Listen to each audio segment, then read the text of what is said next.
Trustees. Oh, wait a minute, recording in progress. Sorry about that. I'll start again. Hello and welcome to our Trustees Week webinar, looking at how trustees can champion board diversity. My name's Tracy Bird and I run the SCVO Information Service, and thanks to you all for joining us today.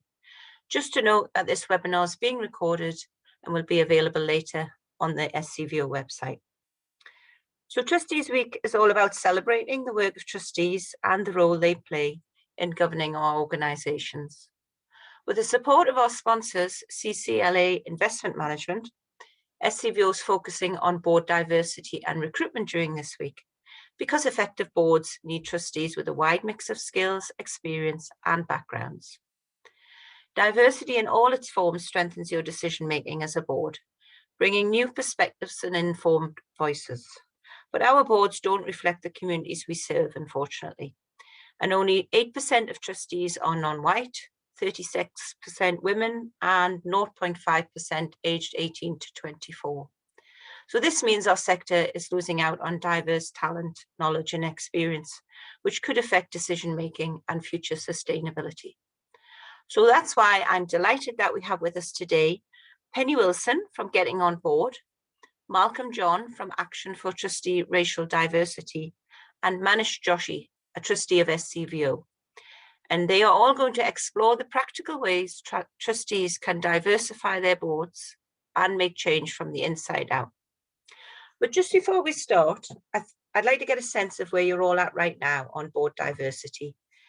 We've got a quick poll that I'd just like you to answer, and it's really about thinking about diversity in all its forms. So diversity of thought, background and experience, as well as race, gender, sexual orientation, etc. So where do you think you're at? Is there anybody top of the class that got a really diverse board? Nope, nobody up to now. Oh, no, somebody is, that's good. Most people are a work in progress then, I think 81%. And there's a couple admitting to be not diverse at all. So hopefully this webinar will give you some pointers for that. Great, thank you for doing that. Okay, moving on. I'd encourage you to post your questions in the Q&A facility as we go, because we'll have time at the end to look at these. But now I'm going to hand over to Penny, and she's going to take you through the next part. Thank you. Hello, everybody. Thank you for joining us this afternoon. I'm Penny. I come from a charity called Getting On Board, which is a trustee recruitment and diversity charity. I'm just going to share my slides. There we go. I'd love to hear in the chat what organisations you're from, which hats you're wearing. Perhaps you represent multiple organisations, and why you've come today, what you're hoping to get out of the next hour. This is what I'm going to talk about. So I'm going to talk about the current status of trustee diversity. I'm going to talk about why it matters. I'm going to give you some practical tips to improve the diversity of your board. And then very briefly, I'll just mention some of Getting On Board's resources. So Tracy already mentioned some of where we are in terms of trustee diversity at the moment. And when we normally say to charitable organisations, who are you missing from your boards, they'll often start by talking about skills and knowledge areas that are missing. And actually, in terms of diversity, this is a really, really good starting point. It's a good starting point to always think what is going to be useful on our board. So please continue to start there. The next group that's both underrepresented and significantly undervalued on charity boards is people with lived experience. That is to say, people who've had personal experience of the thing that you're trying to tackle as a charity. Now, it's much easier to identify this for some charities than for others. So, for example, it might be a homelessness charity with nobody on the board with lived experience of homelessness. It's harder to work out what lived experience might be if you're, I don't know, a local animal health charity, for example. So I'm going to show you some protected characteristics statistics. Now, these are for England and Wales. As far as I'm aware, there are no national statistics for Scotland. If anybody knows better, please correct me in the chat, because I would love to know about them. I don't expect they're any different in England and Wales than they are in Scotland, really. So there's some stats there about age, and Tracy already touched upon those. But, the takeaway figure there is that 2/3 of trustees are over 50. Women are only 36% of trustees. And these stats, by the way, come from the Taken on Trust report, if anybody wants to read further into them. People of colour are only 8% of trustees, and that sinks to 6% in the largest charities. And that's compared to 14% of the population across the UK. And then other minority groups we've had to clump together because there are literally no national statistics for things like disability, which probably says all we need to know, really. But we most definitely assume that disabled people are underrepresented on charity boards. Thank you, Leslie. That's great to see. Still, it's always a journey. It's always work in progress. In terms of class, 30% of trustees have a postgraduate education, 60% of trustees have a professional qualification, and 3/4 of us are from households above the national median for household income. So as a body, we have a higher level of formal education, and we're much wealthier than wider society. But what do we actually mean by trustee diversity? We think it's really helpful to think of it quite broadly. So I think we would all agree that protected characteristics like age and gender and race are in. Lived experience in our sector, I think, is absolutely relevant. Class, neurodiversity, most definitely in. Geography, I think, is a really key one for our sector. So geography might be a national organisation, you know, perhaps you're Scotland wide, but everybody lives in Glasgow or Edinburgh. Are you truly representative of the whole of Scotland? Or you might be hyper local, working in a particular town, but perhaps everybody on your board comes from a certain area of town. But it also encompasses the relevant mix of skills and knowledge and experience and perspectives and ways of doing things and people, you know, your networks. So a broad definition, I think, is really, really helpful. So why does it matter? Why should we even care? And I know that Malcolm and Manish are going to talk about this as well. And you've all self-selected, haven't you? You've come to a webinar about board diversity. So clearly you agree it cares, that it matters, that you care. I would love to hear from you in the chat as to what you as an organisation stand to benefit from broadening out the membership of your board. And I'm going to share with you some kind of standard, this is why it's good to have board diversity points. But actually, I think the answer to this question lies in your organisation and your organisational strategy, whether that's in a fancy document or just in your head. Actually, you know, if, for example, you are trying to get younger people to use your services and at the moment they're not, then right there is an objective where it links quite clearly into trustee diversity, into who's on your board. It might be that you're a funder, but you're finding that you are massively underfunding groups that are led by people of colour. Well, there again, that's going to be really, really difficult to fix if your whole board is white. But here are some standard kind of reasons that aren't specific to your organisation as to why you would want to diversify your board. So first of all, it's about effective governance. Like, we seem to have forgotten that actually we're meant to be on boards to disagree with each other, to debate. And that difference and challenge is really at the heart of effective governance. We're not there to get a group of people together who are just going to agree on stuff. Secondly, there's loads of research that shows that board diversity is really good for an organisation. It makes you money. Organisations with diverse boards are more commercially successful. There's research that shows that a diverse group of people are more likely to analyse the evidence more closely, that they're going to come up with more innovative ideas. And of course, those things are kind of common sense when you talk about them, aren't they? Lots of different brains in a room are going to come up with different ideas. Thirdly, it's our legal responsibility to do our best by our organisation, and homogenous boards are a risk. And then I think we could probably all agree that our board should be really close to the changing needs of our current and future service users. How can we make decisions about people's lives if we don't have that representation on our boards? Number 5 is one of my favourite ones. Why would we want to miss out on all that talent? There's all these incredible people out in society who think that being a trustee isn't open to them. They've counted themselves out. They don't even know about it. And we're recruiting from quite a narrow part of society. And that, frankly, is an own goal. And then finally, and this is most definitely sitting at the bottom of the list for a reason, board diversity is becoming more and more essential for credibility. This isn't enough. This isn't enough of a reason to recruit for diversity, but it's definitely a factor. If you recruit for number 6 alone, you're going to have tokenism, and you're also going to cause personal harm to the people that join your board, which I think Malcolm and Manish will probably touch upon.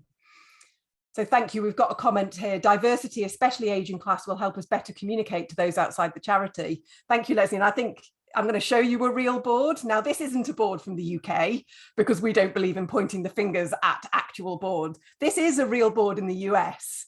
And I guess I'd ask you, what would a grant-making trust think of this organisation if the organisation was applying for funding for a programme for young women? What would a potential female donor think of donating to this particular organisation, or even a younger person selecting a charity to do some sort of fundraising challenge for?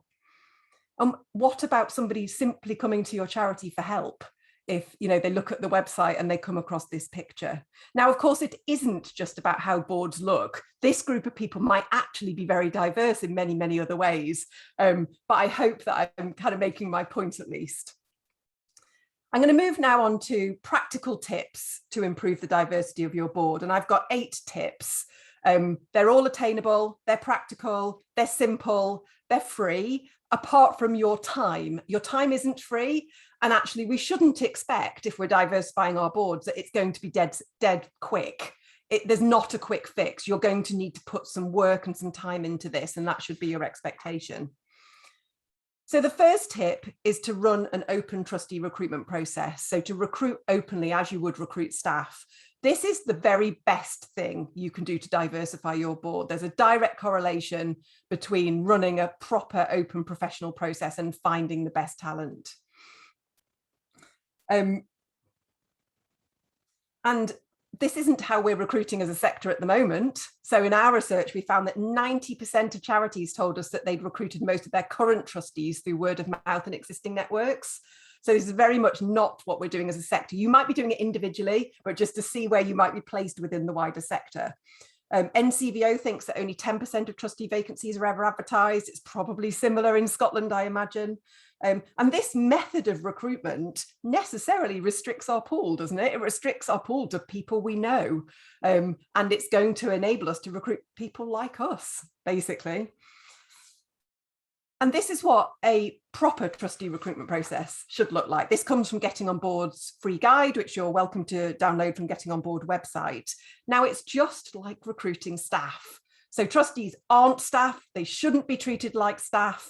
But the process of recruitment should be this slick, this timely, this professional. Candidates should know exactly where they are in the process. It should be fair, and so on. Just a quick note on who should be leading this process. So it shouldn't be led by a CEO. I know that will sound controversial to many, but CEOs are really, I'm speaking as a charity CEO myself, we're really, really conflicted. We are recruiting our own bosses when we recruit trustees. And even with the best will in the world, and it might be completely subconscious, we are going to be tempted to recruit people who are going to make our lives easier. So although yes, CEOs probably should administer the process. If you have a CEO, yes, you're going to want to hear their voice and their opinion, but they should most definitely not be gatekeeping it, and they shouldn't be making final decisions. Just a reminder that all of this is Getting On Board's free guide, which thank you, Tracy, she's posted the link to our website in the chat. My second tip is to recruit at the confluence of diversity and skills, knowledge and experience. So one thing that we hear very, very often is, who do you need on your board? Oh, we just need some people of colour, or we just need some women, or we just need some younger people.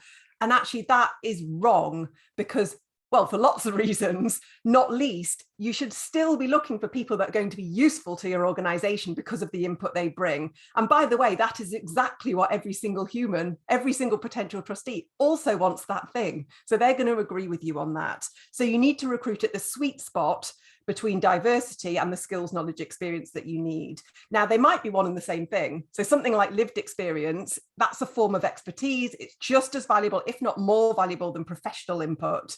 So that might be wrapped into the same thing.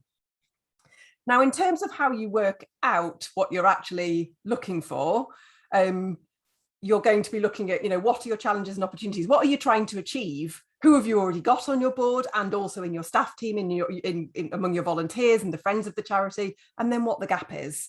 Now, often people miss this stage out. They miss out the stage of thinking, what would we find useful to deliver on our strategy? and kind of just go to an identikit idea of every board needs a lawyer, every board needs a marketing person, every board needs a HR person. So you do need to put some thought into what it is you actually need. So what is the ideal board? Is it something like this? I think this would be pretty awful, actually. And the fact is, there's no such thing, is there? There's no such thing as an ideal board. It depends on your organisation, on your context. It changes from one year to the next. And it's an art rather than a science, frankly, and particularly in terms of diversity. I don't think that we should be saying, right, we need half men, half women, we need this percentage of that, this percentage of the other. That just isn't going to work, not least because people aren't pigeonholable and they often bring many different things. My third tip is to remove all unnecessary barriers. So every barrier on the list I'm about to show you will restrict your pool of potential applicants. So the pool will become smaller and less diverse, smaller and less diverse, smaller and less diverse. So for every single thing on this list, if you're going to keep it, and sometimes there are good reasons to keep some of these things, you need a really, really good reason for it. So have a look at this list and think, what do we need to keep? What can we bin? So the most common one on here is requiring previous board experience. Now, we've already seen earlier that the pool of people with that experience is really not very diverse at all. And I would question whether we need every single new trustee to be an experienced trustee. Yes, we do need experienced trustees on our boards. Of course we do. But do we need whole boards crammed with people who've done it before? Or can we teach this? And I would argue we can teach it.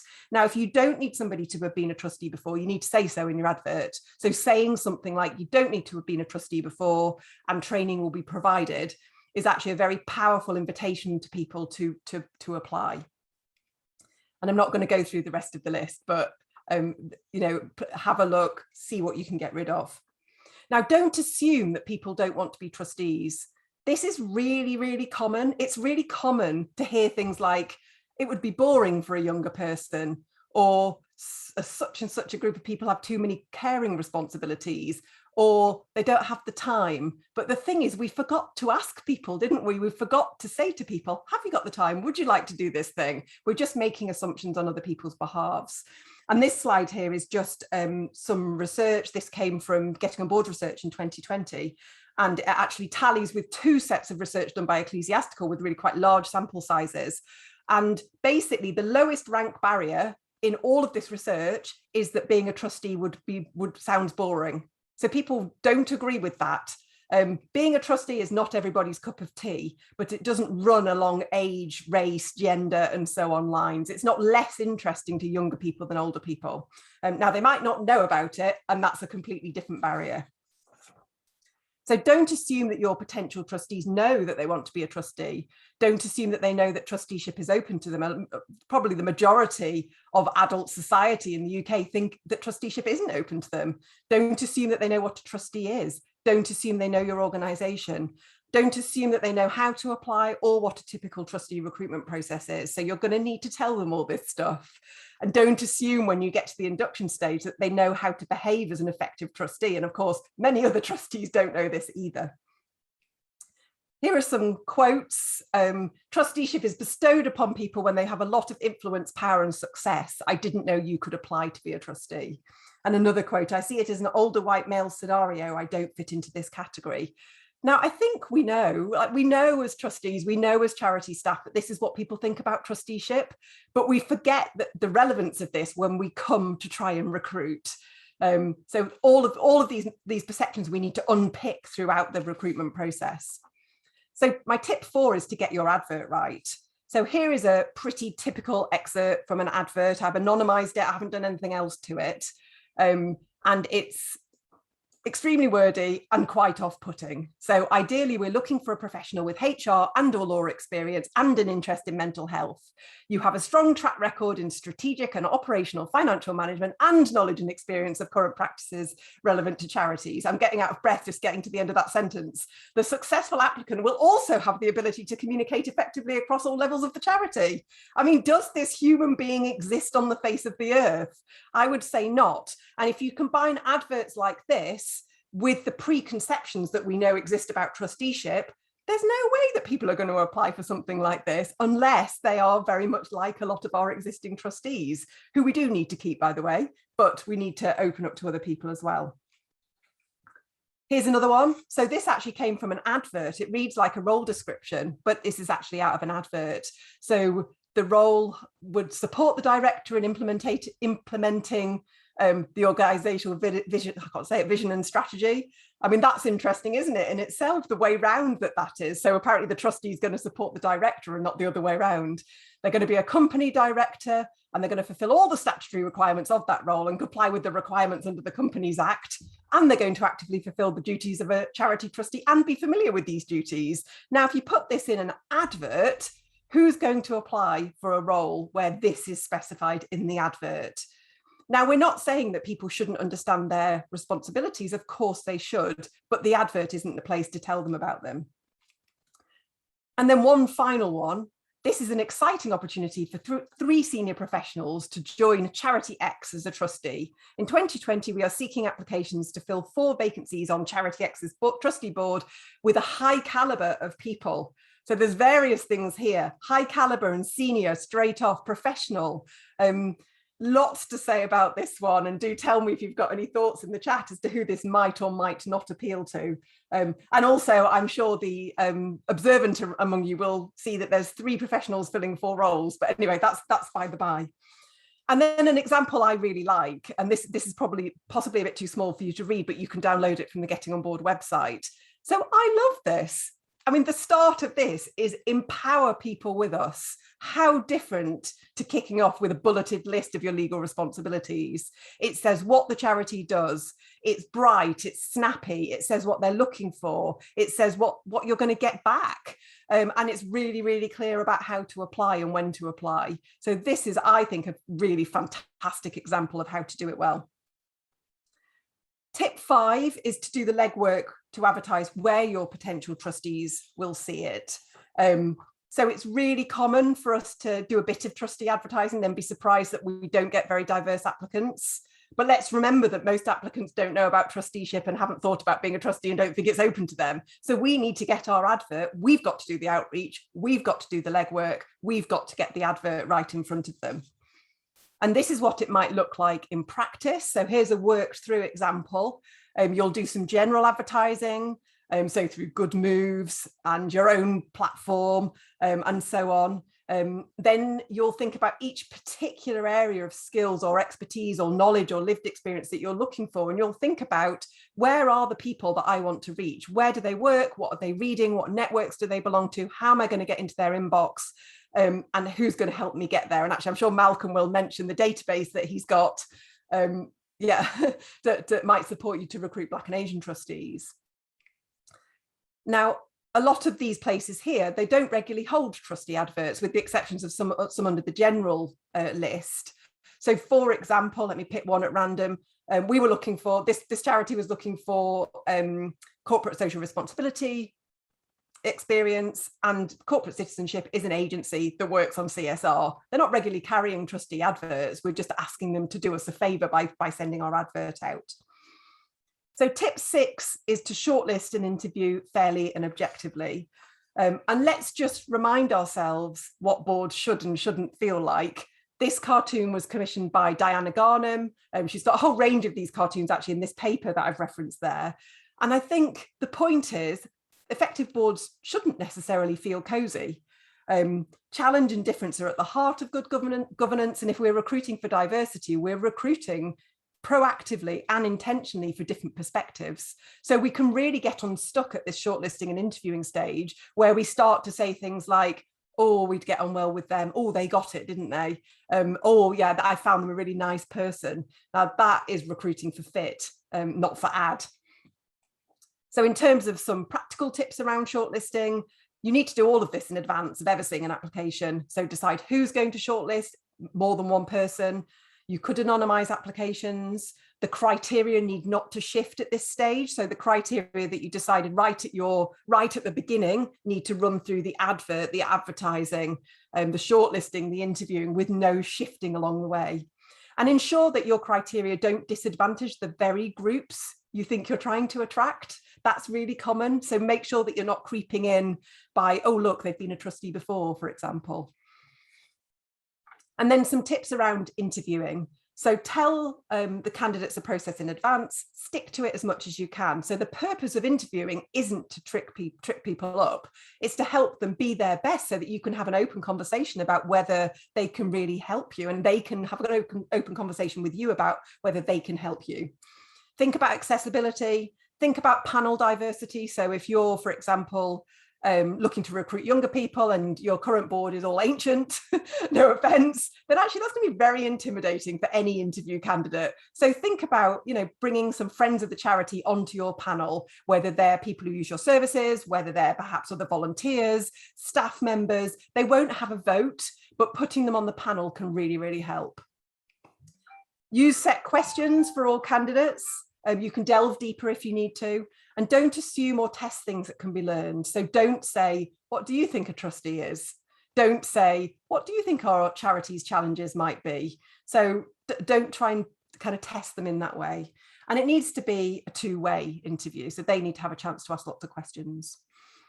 And then my final but one tip is induct, and induct some more. So you need to do a really fantastic induction. It needs to last 6 to 12 months. It needs to involve the whole board. You should think about buddying, you should think about training, you should think about visiting services, you should think about asking your charity's advisors and volunteers and supporters to help with this as well. And the point of this is to help people, to equip people to contribute for the very reason you brought them in the first place. And I know that Manish is going to talk more about inclusion and what can happen in the boardroom after appointment. And then my final tip is just get on with it. So I think there's some particular concerns about diversifying boards. Some of them are around using the wrong terms, about being called out for a current perceived lack of diversity at the moment, perhaps issues of guilt and defensiveness. Well, we just need to lead from the front, take the bull by the horns and get on with it. And then finally, I'll just talk briefly about support available from getting on board. So there's 3 lovely guides there. Malcolm's going to talk about the middle one. You can advertise your trustee vacancies with us for free. And then we've got various webinars on how to recruit trustees, how to diversify your board. We have some inclusion training, and we've got our Festival of Trusteeship on this week, actually. We've still got a day and a bit of that left. And we have a programme called Transform, which is for organisations seeking to diversify their board who want that practical one-to-one help. So I'm going to stop there and pass back to Tracy. Thanks, Penny. That was great. You mentioned the guide, so I'm just going to hand over to Malcolm to tell you all about From Here to Diversity, which is a great title. Thanks, Tracy, and thanks, Penny. It's always a hard act to follow, but I'll do my best. I did agonize over the title for ages, and some of you who've seen the film From Here to Eternity will realize that it's borrowed partly from that. So I'm Malcolm John, and I'm the founder of the campaign Action for Trustee Racial Diversity. Again, a title which we agonized over when we started, but we think it's what it says on the tin. So it's about action, which Penny has already highlighted, and it's about racial diversity in trusteeship. The campaign's founded about 2 years ago, and I really started it when I was actually on a board. And when I left the board, which was an international development charity, there were no other Black or Asian people left on the board, which was, for me, was totally unacceptable. So I rashly volunteered to help them to recruit up to 3 more Black and Asian trustees. And that was 2 years ago. Well, we did recruit successfully, but for me, there was a big gap in terms of advice and support to charities. So I started to do this. I'm also a trustee of the Association of Chairs, which is the support body for chairs of charities in England and Wales. And chairs play a really key role in terms of diversity and inclusion. So the campaign's aim is to address the underrepresentation of Black and Asian people on charity trustee boards. Penny's already highlighted what the stats and it's about 40% underrepresentation in terms of where we should be. So it's huge. Whilst I'm going to focus on racial diversity, clearly there are lessons for other protected characteristics as well in this. And in some parts of Scotland, racial diversity is probably not an issue, as it also is in some parts of England and Wales. So it's about representing your service users and people that you support and your communities. So I'm going to go straight into the guide, which Penny's already flashed out, but it looks like this. and you've now got a link. And I was so pleased when the hard copies finally arrived through my post box. And because nothing like actually feeding a hard copy, something you've been working on for the last year or so. So that was great. And what the guide does, it provides practical guidance and advice and support to charities who want to increase the racial diversity of their boards. And it's actually the first guide that offers specific practical advice and guidance on increasing racial diversity on charity boards. It's also the first guide which tries to reduce the extensive scale of informal recruitment, which Penny also mentioned, with, again, the figures vary, but it's far too many recruiting formally. And what the guide hopes to do and the campaign is to provide particularly smaller charities with resources to reach and engage Black and Asian networks effectively and clearly affordably, because there's quite a cost involved in that. So the guide covers 4 key elements, which are the barriers and challenges for charities, which are a legion. It covers how charities might actually reach and engage with Black and Asian networks and individuals. And I'll talk about the database that we've drawn up a bit later on. It covers best practice, because actually there is best practice, but people often don't know about it. And also in sort of more challenging circumstances, like in arts, culture, environment, heritage, the underrepresentation is even more significant in those areas than in other more mainstream charities. And finally, talk about inclusion and succession planning, which I know Manish will be saying more about in his section. So Penny's already articulated really well the benefits of a diverse board of trustees. And I think what my guide tries to do is to highlight and advise charities who are genuinely keen to increase their board diversity and how they go about achieving it. I'm not trying to change people's hearts and minds. For me, that's a longer term goal for others, and others are doing it. I'm really action focused. But if you want to do it, here's how you start. So the 4 key actions, I think, as a starting point, are for acknowledge where you are now, have an honest discussion in your board about where you are and where you want to go. So those cartoons that Penny showed, I have emails saying we are an all white board. That's the starting point, but we want to change. And which is great. That's acknowledged and that's seen. So, and then set up where you want to be. Again, that could be mapping out who your communities are and what you need on your board into the skills and experience to match those communities. And then map out how you're going to get there. It's not an overnight job. It takes time, it takes commitment, it takes effort. So again, that requires resources, which I've already mentioned. A lot of boards carry out skills, diversity skills, experience audits, which I think is really helpful. That gives you a chance to talk through what your challenges are and what skills you need, what diversity you need in order to meet those challenges. Again, Penny's articulated that really well. And again, Penny's be explicit in your adverts about that you're proactively seeking people from Black and Asian backgrounds. If that's what your charity needs, so be specific about that, and don't be afraid about being specific about that. Again, Penny's already said recruitment panels. If you're seeking Black and Asian trustees, they have to be racially diverse.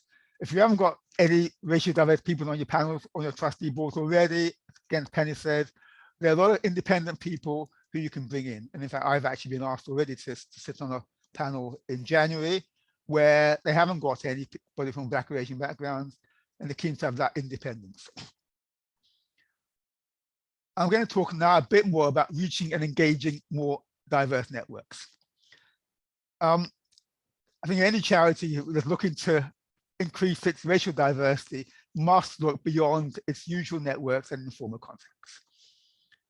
But as the vast majority of charities we know have predominantly white trustees and white senior managers, then their own access to and knowledge of different networks are really quite limited.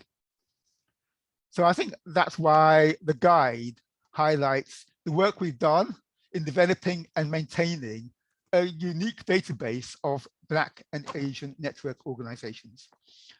And for us, it's a low-cost, affordable tool to share with charities of all sizes for them to use, adapt, and learn so that they can increase the racial diversity on their own boards. The database, which we developed largely through Google, through search, through LinkedIn contacts, now includes over 550 Black and Asian network organizations across public sector, across corporate sector, across voluntary sectors, across charity sectors, and education and academic sectors. So it's really wide ranging. And it proves that they do exist. An alibi is that we can't find people. Well, I found them just by sitting down with a computer, and my team have found over 500. And there are thousands more, I've got no doubt whatsoever, across the country. And we've actually started to look at locations, major cities and towns in the UK, and identifying networks within those localities. Because a lot of charities look to recruit locally, so there is scope in terms of doing that. Universities, if you're looking for young trustees, virtually every university has got a Black, Asian, minority ethnic network. So they're not really that well known, but they exist. So Scotland, whether it's Aberdeen, Glasgow, Strathclyde, they will all have their own network. So if you're looking for young trustees with skills, that's a good place to start. The database, although it's got 550, it's never going to satisfy everyone's needs and requirements. But it shows that there's a process which you can go through. And again, if you commit, the chair commits, the board of trustees commit, the CEO commits, then actually it's achievable. So it's a DIY approach as well. So, you know, it's something that you can do for yourself, but the guide can show you a way through. I'm just going to touch very briefly now about inclusion and succession planning. And again, I'll leave that perhaps in the chat and manage to pick up on that. Because we emphasize that, again, as you'll hear, it's not just about recruitment. It's about making sure that once people are on, that they stay for the full term of their appointment. And which means that charities have got to maintain, develop, and monitor inclusive policies and practices at all levels to ensure that new trustees don't feel excluded or marginalized. Succession planning, again, is key. So make sure you build that into your next recruitment, and maintain your links with your local networks, with regional, national, local, so that actually you start to develop a pipeline of Black and Asian trustees. Set up board advisory groups, which can include potential trustees, also people with lived experience can be a key part of those groups. Look at shadowing programs or apprenticeships. Again, it's another way of developing a pipeline and raising people's awareness of trusteeships. And finally, try and engage people as volunteers as the first step to raise their awareness. Trusteeship is actually often not that widely known, what it means, what it entails. So volunteering is fairly well known. So for me, that's quite a good step in terms of getting people into part of that process. So I'm going to stop there and pass that to Tracy and look forward to any questions in terms of what I've just said. So thank you very much. Thanks, Malcolm. I put in the chat there the link to the publication, and I would recommend that people have a look at that. It's really great. So Manish, you're a trustee on the SCVO board and got lots of experience in the sector. And I just wondered if you wanted to give us some pointers and also a bit about your own personal experience. Yeah, no, thanks very much, Tracy, and thank you to Penny and Malcolm there. I think lots to chew on and really consider about how we tackle this challenge. I think one of the main things for me is this is not the work of a short-lived action group on a board. This is the work of systemic change, right? So, we struggle with diversity because our institutions and our society at large is racist or biased towards certain things. We don't, we're hosting a big climate conference here in Glasgow at the moment, and we've seen this week how we haven't made the space accessible for a wheelchair user. How people have forgotten about individuals. We saw a picture of world leaders, the people who are meant to try and solve the climate crisis, and it was pretty much middle-aged white men, and total lack of diversity there, right? And I think we know, as Penny said, the diversity in the room, whether that's diversity of thought, of experience, of background, that really brings the discussion to life. And I think if you have everyone who comes from a place of privilege or a similar position, then you're going to have groupthink. You're going to have people just heading in the same direction and making the same mistakes, which I think we see that time and time again in a kind of world political realm, but also we see it often in charities. And I thought that picture that Penny put up of that American foundation was quite telling. And it's the sad thing is there's lots of organizations like that. And I think one of the points I wanted to make was really diversity is an intersectional element. You don't just get a black trustee. You may get a black, female, disabled, LGBT trustee. People don't just live in a box. They don't just live in the box of their experience. And I think that's one of the big challenges. I think for people recruiting for trustees, sometimes they go, oh, great, we ticked the box. We got the Asian person or the black person on our board. And they sometimes forget about all the other skills and talents that one person can bring to the board as well. So certainly don't treat it as a box ticking exercise. I really like Penny's point about just doing it and getting on with it. Like, you might not get it right and you might make some mistakes. And your advert might not say all the things you should say. But I think just starting and setting your intention, and I think that's for me one of the really important things is society is changing at a hyper pace. Right? The conversation around gender and gender fluidity has moved forward massively in the last 5 years. And organizations are probably really still playing catch up on how they use pronouns and things like that when they're coming to advertise or even when they're coming to do pieces around HR. And so there will be mistakes made, but I think if your intention is right and if the direction of travel you as your organization are trying to set is correct, then actually, people should hopefully have a bit of grace for you and be able to kind of forgive your errors if you do make them and help you to learn from it. And I think part of it is about being in a learning environment. We're lucky, I think, in many ways to work in a sector where actually we have phenomenal colleagues all around us who want to help us learn, want to help us get better. There are actually charities out there like Malcolm's and others and Penny's who are actually here to help charities to be better at what we do, and for us then to hopefully spur on other elements in other sectors, in the public sector and the private sector. And I think sometimes you see other elements, the private sector sometimes doing things better than we are, and I think it's just about being in that learning environment and learning from others as we go about that. So I guess I want to just mention a few things. So one was around the don't judge a book by its cover. Don't just assume that because you've got a black trustee on your board that's all that they're going to bring to your board. Dig in, get to know people and get to know them really well, I think, and understand what they can bring to your organization. I think understanding how well you're set up as an organization to recruit people from diverse backgrounds. So I think it's back to that piece about who's on the panel, and have you actually done some work in advance to build trust with certain communities. So if you wanted to bring in people from diverse communities, but you've actually got no legitimacy in those communities. I'm thinking a lot from the South Asian community. So let's say we're talking about health and social care and you want to get more people from an Indian or Pakistani background there, but you've actually not spent any time in those communities. Your communications don't show people from those backgrounds. Your digital assets don't reflect that. Then you're probably going to really struggle to actually attract people to come and get involved with your charity. So I do think you have to do a kind of 360 of your organization and go, actually, we set up to for this recruitment to really succeed as best it can. And I think there's simple things there sometimes as well, depending on the type of organization you are, but around translation of materials. So are you, depending on what you're doing, but are you translating your materials? Are you making them accessible? Are they, are you going to support somebody who is sight or hearing impaired to come onto your board? And if you do recruit them, are you in a position where actually your board papers and the way that you conduct your meetings are accessible for those people, because I think, you know, those are challenges. We're facing this right now.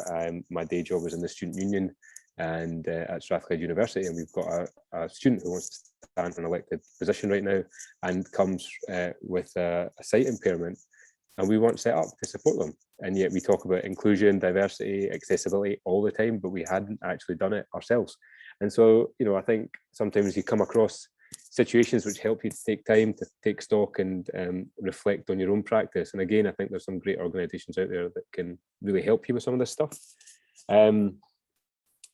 I think the induction process we talked about, and I think you shouldn't underestimate, especially when you're recruiting from marginalized backgrounds, how intimidating it can be for people sometimes to come onto a board. I think it's intimidating regardless of your background, but I think there are certain, you know, if you don't see people like you on the board or like you in the organization, I think it can feel really intimidating. So, you know, I'd really encourage people to kind of think about, you know, putting things in plain speak English. So there's not, you know, it's understandable by a kind of first year of high school student, that you take all the jargon out, that you recognize who is in the room when you're having a meeting.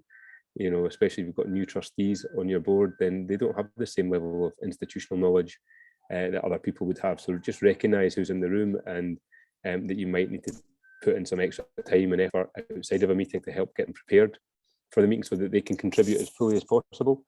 And I think we talk a lot about induction, but for me, it's more about the kind of program of continual development for trustees. Just because you've done the recruitment bit and the induction bit, you really shouldn't leave it at that. And I think it's about that kind of continual program of professional development and making sure that, again, you're working on that for the diverse candidates that you have on your board, but actually that's for your entirety of your board. So if you're bringing on more people from Black and minority ethnic backgrounds, you probably need to work on the rest of your board to help them to understand that some of those biases, whether they're conscious or unconscious, sometimes spill over. You know, I think at the start I said, you know, our organizations are racist because society is racist, and people carry tropes and misinformation that they've heard about certain groups. You know, we're here on the west of Scotland, and, you know, we have a real big problem with sectarianism here, and, you know, the divide between Catholics and Protestants, and that spills over into organizations, it spills over into organizational culture. And so it's just recognizing, I think, sometimes, and naming some of these challenges that you have in an organization, and then actually doing something about it. And I think at the end of the day, we're out there recruiting trustees, we're putting people in charge of the oversight of our financial and legal governance. And so we should be giving them the very best of training, and not just making sure we do a good induction and recruitment process. And I think the final piece to that for me would be doing a really good exit process as well. So actually people leave organizations, sometimes they leave at the end of their term, which is the right and proper time to leave. Sometimes they leave before they're done. And I think it's really important that the right person as well on the board, and just recognizing power and privilege in that. Sometimes it's maybe not always appropriate for the, as Penny was saying, the chief executive to be involved in some of those things, or even the chair of the board sometimes, because the issue could have been with those two individuals. But I think getting that exit piece right as well is really critical for good board diversity. And then I think just making sure you're supporting, like any new board member, but I think certainly those from marginalised backgrounds. So, you know, looking at a board buddy, so somebody who's on the board who's been around for a while who can buddy up them, potentially looking at external coaching and mentoring as well. So again, you may have people who don't have lots of experience on a board, but would really benefit from having some external support. I mentioned unconscious bias training. I think that's something that all organisations should certainly be looking at. And I know there's a whole school of thought around how effective that can be at times as well. So again, what's right for your organisation and what would work best. And then often you'll get people who come from marginalised backgrounds. I've experienced this in another organisation I'm involved with, where we kind of give a voice to campaigners and activists from marginalised backgrounds. They come with trauma, they come with lived experience, and sometimes we don't really set ourselves up with the processes and the systems to support them as best we could. So I really think having a conversation with people when they come onto your board around what more you could do to support them as a trustee, and not taking anything for granted, would be really vital. And then the kind of final point for me was around just making it a positive experience. So we talk about the challenge right at the top of the call. Penny talked about how underrepresented people are from marginalised backgrounds. I think it's incumbent on all of us who run charity boards and who are involved in charity boards to make it a really good experience for people. Like, we want people to come and stay in our sector, to help organisations and to have a really good trustee experience, and to go into other charities, hopefully, and you know, and to tell other people and to promote it and to get more people into it. And I think, you know, we probably hear as many bad stories as we do good stories about people having a bad experience on a board for whatever reason and never going back. And I think, you know, making sure it's a really positive and engaging experience that we can retain people and then really build on that succession piece. So that you're building that trust with the communities, that you're actually not thinking about you ticking a box once, but actually this is a long-term thing that you need to focus on. So yeah, those are really just a few points from me, I think, in terms of some of my experience, and you know, just how I think we can do a bit more than we're doing at the moment to try and improve this. Thanks, Manish. I think we can say it's not easy. It's, you know, we've got to push ourselves into difficult areas, have some hard conversations and feel uncomfortable sometimes. I know we've worked within SCVO, haven't we, on this? We've been looking at this, and I think it's okay to say, well, I don't know about this, you know, I need some help. And as you say, reach out to organisations that can provide that help. Thank you all. We've only got one question in. I thought we'd have more than that. So I will encourage you to put more questions in. We've got about 5 minutes that we can cover them in. So somebody's asking, we have slightly covered this, but just we can go back to it. How do you advertise for someone, say, with lived experience or from an ethnic minority background without appearing to be tokenistic? So I think we said, you know, just put that in your ad. That's the kind of people you're looking for. But Penny, do you have anything to add to that? I think be vulnerable as well. Like, you know, we've heard loud and clear from Malcolm and Manish that if we're on a journey, if we've got some, you know, if our board isn't currently ideal from a diversity perspective, the best thing you can do when talking about it is to be utterly honest about it. And as Manish said, people are very, very, very forgiving if actually you've gone, you know, we want to improve the diversity of our board. I think you can be really specific. So you can say if there's a certain group you'd like to see apply, just name it. And then explain why. Why is it that you want to see that better diversity? How is that going to benefit your organization's mission? So, because I think if you don't know the answer to that, there's a possibility that actually it is tokenistic. So you need to have talked about what the answer to that question is before you even start recruitment. Yeah. Manish, Malcolm, anything to add to that? Yeah, I agree with what Penny said, but it's also about having that pre-discussion. So already having spoken to, having engaged lived experience communities, groups before the recruitment process, so that actually they know why you're looking for them, and you know what you're looking for and what the conversation you're going to have with them. So I think it's about having those awareness raising sessions beforehand. So even before the ad goes out, actually you've identified the expectation on both sides. So for me, so I think it is about that, and just being really clear about skills and not separating lived experience from professional experience. So it's just experience. And I think it's probably a good thing for a lot of charities to actually change their MEMS and arts to actually stick lived experience as part of their trustee requirements, so that it's not seen as an add-on but integral to the organisation.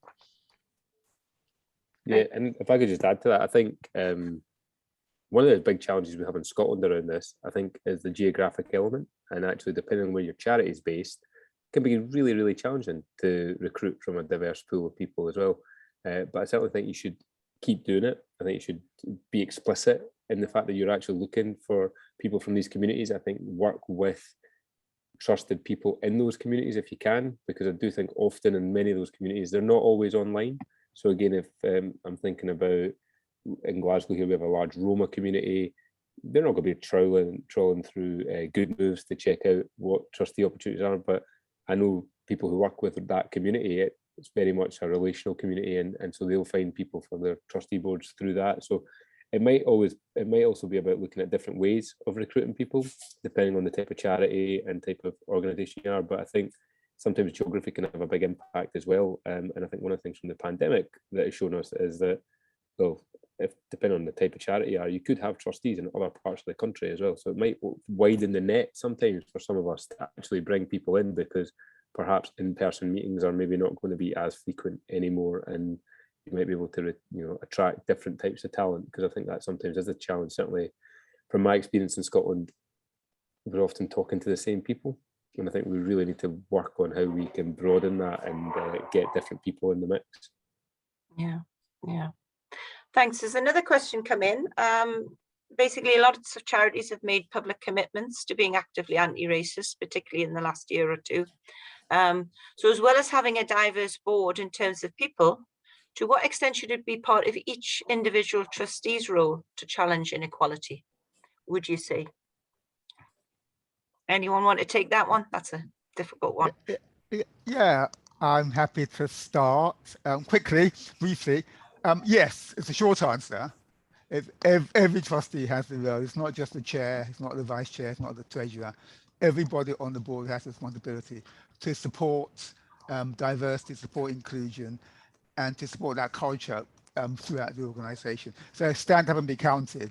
If you see something, don't ignore it. Don't think it's not my place to say it. As Penny says, just act, just do it, and challenge and talk to the chair and your fellow trustees about what you've seen and what you think ought to change. Thanks. Great. I've got a question for you all actually now. I just wanted you to put in the chat one action that you're going to take to improve trustee recruitment and board diversity in your organization after this webinar. If you can do that for me, that's great. We can take that away and have a look at that. We've got one more question while you're all doing that. Probably this will have to be our last one. So David's asking, on the basis that we start from the skills we're looking for, if we don't appoint, for example, a young person, a person from the Black and Asian community, because they're not matching up with the skills we're seeking, then have they failed? So David's from a heritage trust, and so they are looking for somebody with an architecture background, legal, property skills, but looking for digital skills, possibly HR, marketing. That's a big ask there. So they're a board of 10, 8 men, 2 women, and only 2 are under 60. So what if, you've got these trustees, they're bringing other things, but they just don't have those particular skills that David's looking for? What do you do then? Shall I take this? Yeah. I mean, I think, yes, you have failed. I don't mean that rudely. It's just actually there are people. So if we're talking about Black and Asian people, and obviously I'm not Black or Asian, so Manish and Malcolm will speak to this better than I can. But, of course, there are many thousands of Black and Asian people who know about digital marketing and HR, and I can't remember what else was on your list. Even things like architecture, of course, there are. So how are you going to find them? That is our job, not the job of people who are potential trustees. It's not their job to find us, it's our job to find them, and we need to put the legwork in. And often the answers are actually really, really common sense. What's the professional association? Who employs them? Where do they work? What networks do they belong to, whether they're formal or informal? There's many networks. In Malcolm's database, he's got hundreds of organizations that will help you reach the very people that you need. So it's definitely our job to find them. Yeah, just to say very quickly, yes, my database has got professional people on it, professional groups of architects, of librarians, of engineers, of nurses. So they do exist, but it takes time to find them. So if you fail first time, don't give up and put the work in to reach out again and find them, because they are out there and they do want to become trustees. And we have surveys which have demonstrated that. Yeah, I mean, we do have, there's Black Professionals Scotland. There's a lot of organizations in Scotland as well you can reach out to. So we'll put a few of those in the email we sent out after the webinar. As we're running short of time, I'm going to put in the chat about Penny's Festival of Trusteeship, which she mentioned, because there's absolutely loads of events going on there, and there'll be some on tomorrow that you might be interested in. So do have a look at that. I want to thank Malcolm, Manish and Penny for their contributions. I think this has been a really thought-provoking discussion, which I've certainly enjoyed. Just going to put up a quick slide about a good moves offer, because there was a lot about open recruitment in that discussion. And that gives me the opportunity to tell you about a special offer SCVO has launched this week. And during November and December, you can advertise your trustee vacancies on Good Moves for free. So that will save you some money, and it will also give you access to over 80,000 people who are actively looking for roles in the sector. So I would encourage you to use that. There's further details on the slide, and we'll also send you more information after the webinar. Thank you all for attending today. I hope you have been inspired to look how you're going to diversify your boards. And this is the last of our sessions celebrating Trustees Week. And all of the previous ones this week have been recorded and they can be found on our website. And if you're an existing trustee, then I hope you have taken the opportunity to join the SCVO Trustee Network. Thanks again for taking part in Trustees Week, and goodbye. See you, folks.